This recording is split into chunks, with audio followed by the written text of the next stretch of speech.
I loved this chapter because now we're actually going towards a real destination and there's some just real backstory and you can just feel the energy in the air. One Piece chapter 496, Yarukiman, Mangrove. This is exciting!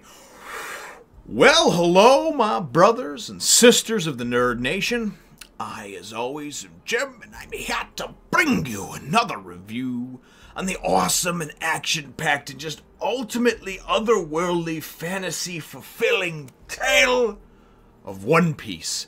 Now, most people would think, you know, their mind would initially go to the gutter and say, oh, fantasy-fulfilling, he must be talking about the pornos, right? I'm not talking about the pornos. I'm talking about fantasy, like in the world of science fiction, fantasy, that type of realm. Just the stuff that comes out of Oda's mind, and there could obviously be sexual jokes in there as well, but let's get past that, is absolutely fantastic, you know.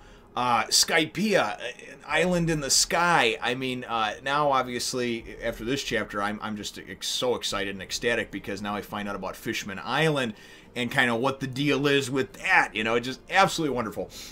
So anyway, let's get right into it. Following the events of the last chapter where Duval literally got his face rearranged by Sanji, we wind up seeing it's just kind of it's the aftermath. They're just chilling on the Sunny. And Hachi and Cammy and even Papagu are going and treating everyone to octopus fritters, which apparently are just very, very good. They're the best in the world, or the best that anybody's ever had. And there was a moment, too, where Hachi goes and asks Nami, do you like them, right? And she looks, you know, and kind of has this scowl on her face. And, you know, keep in mind that he was one of her captors for 8 years, right?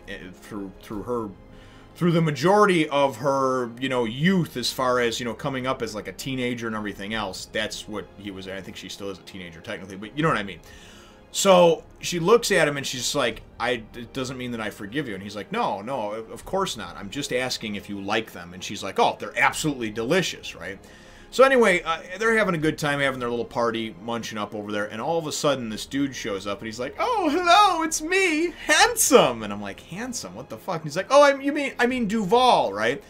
Sanji literally hit him so hard he rearranged his facial bone structure. And now this dude, who was a bad guy, right, for a few chapters, and a joke of one too, now comes back with his flying fish riders who are now like the spreading the love riders or some bullshit, right? And now all of a sudden he's just like, oh, this is so nice, I'm so handsome, I won't be recognized and chased by the world government anymore, and I'll get all the chicks, right? And that's what he's talking about, you know? And they're just kind of like, go away, you know? And even Sanji's just like, he's like, is there anything I can ever do for you? And Sanji's like, you can get the hell out of here and never have me see you again, okay? Get the fuck away from me. You were just trying to go and kill me like 10 minutes ago and like poison and kill my crew with these poison spears. Get the fuck out of here, right? And that's what I was thinking too. Go away, you throwaway piece of shit, you know? Just throw him out of there, right? And so they do. They wind up getting him the fuck out of there, which I thought was great. So Duval, you know, Mr. Handsome over there, winds up going and taking off. And so the next thing that we wind up finding out after everybody's eaten their fill is obviously Cammy has to keep her end of the bargain for them rescuing Hachi, and that is that she's going to help them get to Fishman Island. Now, keep in mind that obviously the red line, that giant fucking wall that goes around the world, made of stone that's hundreds or thousands of feet tall, and they already dove down, like, what, 5,000 meters or something like that, which is, I think, 2 or 3 miles, 2.5, 3 miles, and didn't see anything. They wind up going to the Shabandi archipelago, right? And I've seen a couple of different pronunciations, and some people say that it should be like Sabadi, and other people say it should be like Shabandi. So, you know, it's one of those things where you're not going to be able to please everybody all the time, so I'll just kind of say what comes naturally. Shabandi does sound kind of cool, though. So, anyway, so they're on their way to the Shabandi archipelago, and we wind up finding out that the archipelago itself, right, number one, it's not going to change their log post from Fishman Island, which it's been on for a while now. What is going to happen is there's no magnetic force there, okay? It's actually mangroves. It's 79 trees, and mangroves are these trees that roots can be above or below water depending if there's high tide or low tide. Anyway, that comprise this island-like archipelago, right? And these things are actually called the Urakami, I believe it is. Let me see here if I remember the correct word if they go and they show, and I'm pretty sure they did. Oh, is it? Oh, yeah, Urakami. Yeah, Yarukiman Mangrove. Anyway, these particular trees, though, they wind up secreting this resin-like substance, these bubbles that almost look like soap bubbles, but they're kind of like, it's like this sticky resin type stuff. And that's what they secrete. They float up on Luffy, plays on one, and then gets the shit on him, then wipes it on Usopp, and it's real funny. But the point is, and that what we learn in this chapter, which I thought was great, is that the sacred land of Marijoa, that is actually on the top of the Grand Line. There's only two ways for people to pass through, or I'm sorry, the Red Line. There's only two ways for people to pass through the Red Line.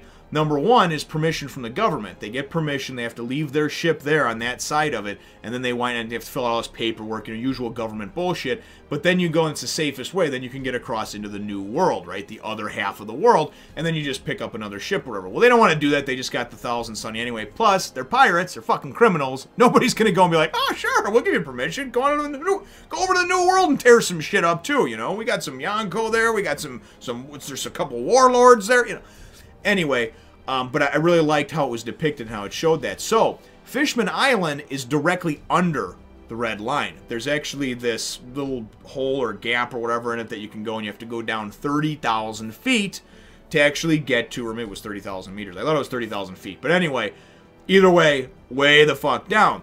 And their ship can't handle that, can't go under the water. But what they talk about, and what Hachi explains to them they're going to do as they get to the archipelago and they disembark and everything, is he says, listen, I know a guy that can go and coat your ship in the resin bubbles, the things that come from the Yakurama mangroves, right, or Yarukiman.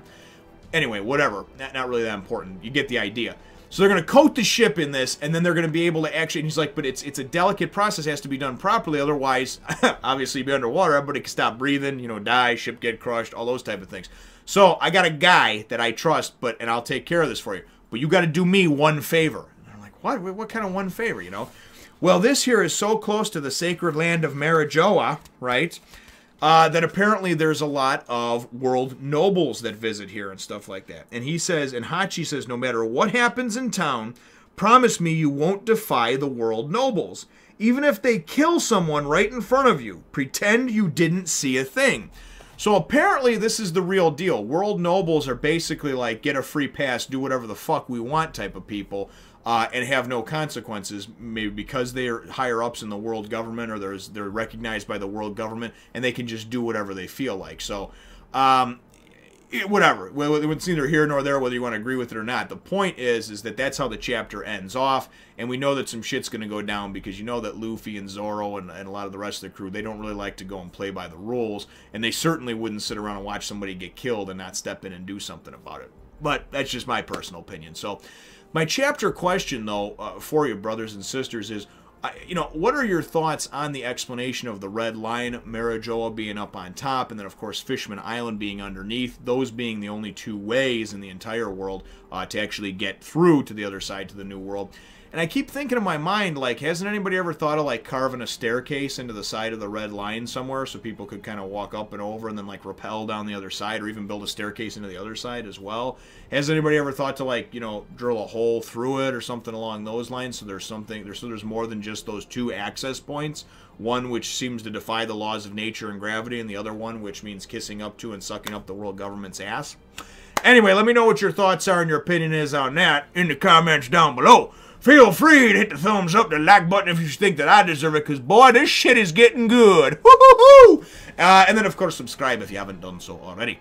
We look forward to catching all of you in the next one, Nation. Thank you for watching. Remember to follow me on Facebook, Twitter, and check out my other channels.